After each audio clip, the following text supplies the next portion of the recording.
Trên đường đi nè, đây là những cái con đường nè, đó đi vào trong thành phố, người ta có thể đi bằng xe đạp đó, nó dễ dàng ha. Đó, đây là một cái thành phố cổ, Uppsala. Là mùa thu cho nên lá vàng nó rụng hết, khắp đầy sân này nhá. Đó, thì ra đây là tụi mình sẽ đi theo mấy người ở bên trước để đi vào lá vàng. Văn bút của Thụy Điển tổ chức cái này mà. Mình đi tới đi.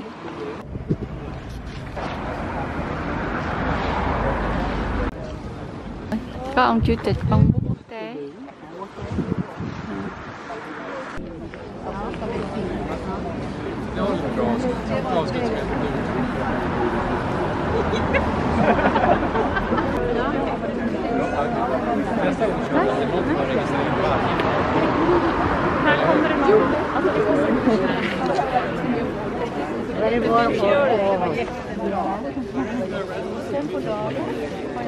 Warmly welcome to this evening.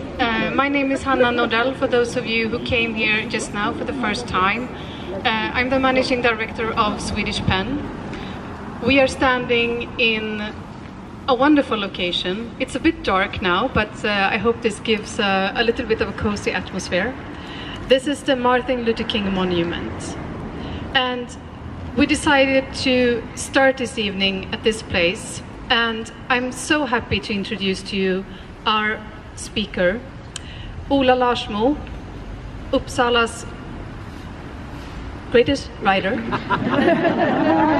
former president of Swedish Pen, and board member of Pen International. Warmly welcome. Thank you, Hannah. And this is absolutely my favorite place in Uppsala. I'm going to give a short speech and followed by some words by our president, Burhan. And I'm going to start with a quote from Martin Luther King that is quite famous. I think most of you must have heard it before. And he said once, "The arc of the moral universe is long, but it bends toward justice." This famous quote was something he said in a speech in 1968, actually just a few days before he was assassinated. It is a beautiful quote, and most of us have heard it before. But what does it have to do with Pen and Pen International? Martin Luther King should have visited Uppsala in 1968, the same year that he held his speech. But he was murdered in April, just a few months before he should have been in this very location. This monument was erected as a memorial of a visit that never happened. But there is a backstory to the quote which might clarify the connection to Pen. King actually quotes another minister, Theodore Parker, who lived in the 19th century. Parker, in his turn, held his speech in 1853. Parker was a firm believer in abolitionism and wanted to abolish slavery. 8 years after his speech, USA descended into civil war, a war that ultimately would end slavery.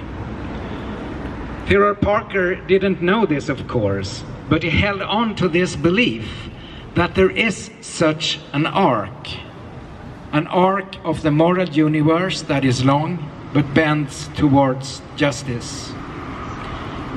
Is there really such an arc? Do we believe in that? If we look at the work of Pen over the last century, I think we can claim that our work is an illustration to the credibility of such a belief.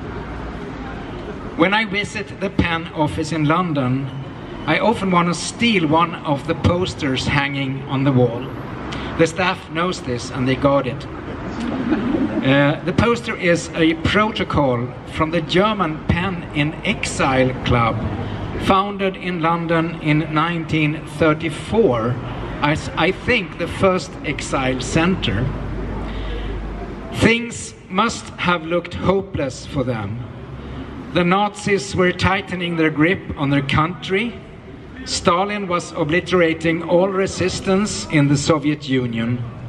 Mussolini was dictator of Italy, and the civil war in Spain was soon to erupt. These members of the German Exile Club were all alone in a room in London. Among the names on that poster is Ernst Bloch, German philosopher, who is famous for having coined the phrase of Das Prinzip Hoffnung, the principle of hope. This is a 3-volume work he started writing during the Nazi regime and finished in exile. In his work, Bloch echoes the idea of Parker and of King. There is a moral gravity. There is a future where the idea of justice will prevail. Is there? Is there such a future? Isn't that just a false hope that makes us lean back and leave the work for justice to history itself? I don't think so. I think that hope and hope itself is necessary to get there. And when we look back on the 100 years that PEN has been in business, we do have reason to feel hope. PEN has been there to support writers during the Spanish Civil War, during the Nazi dictatorship, during communist oppression, the fatwa of the mullahs, and so on. And we are still here. There is war in Europe. Journalists are killed in Mexico, dictatorship in Myanmar, religious oppression in Afghanistan. But we have been here before. The moral arc of the universe bends towards justice. That is, if we hang on to it and bend it down with our weight. Friends, there is work to be done. Thank you. Thank you.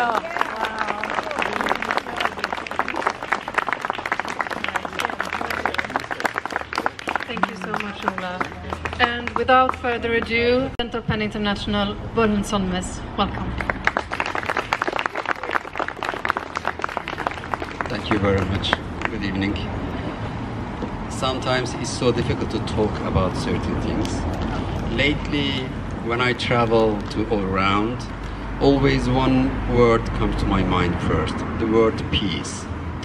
You feel that you have an obsession on that word. And then the question comes, is peace the oldest word of humankind? We know the answer, no. If there is a need for the word peace, that means before that there was war, unfortunately. As writers, then we ask question, what should be the next word of the humanity? Why are we writing books of 100 pages, 1,000 pages? Thousands of writers writing so many things, reading. We are looking for a certain word. A word that, like a miracle, will change the fate of everyone. But if there is war, can we read more books, more pages, in order to be able to discover or invent that single word? During the First World War, among those millions of soldiers in Europe was that big philosopher Wittgenstein. He was a young man, he was fighting, and at a certain point he was sent to a small village with his regiment. They spent quite some time there. He was a young student coming from Cambridge and writing his tractatus secretly from his comrades. He looked for some bookshops and he realized that all bookshops are closed down. Only one bookshop is open. He went there. One bookshop exhibiting single book, a book by Tolstoy. Then he reads the book. Then he says, okay, this is my book. Throughout his life, he carries that book with him. That's the big danger for all of us. finding only one bookshop open and taking only one book. He was lucky that it was by Tolstoy. But we are here to make thousands, millions of books are available in hundreds, thousands of bookshops, just with the desire and dream of finding a single word that will prevail after peace for everyone. Thank you. Thank you. Wow.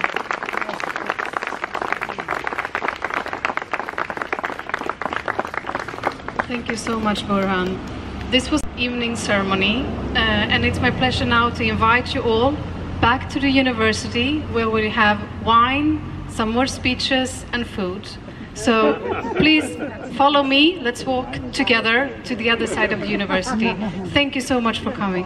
Yes, you just happened to yes, I think you saw us one.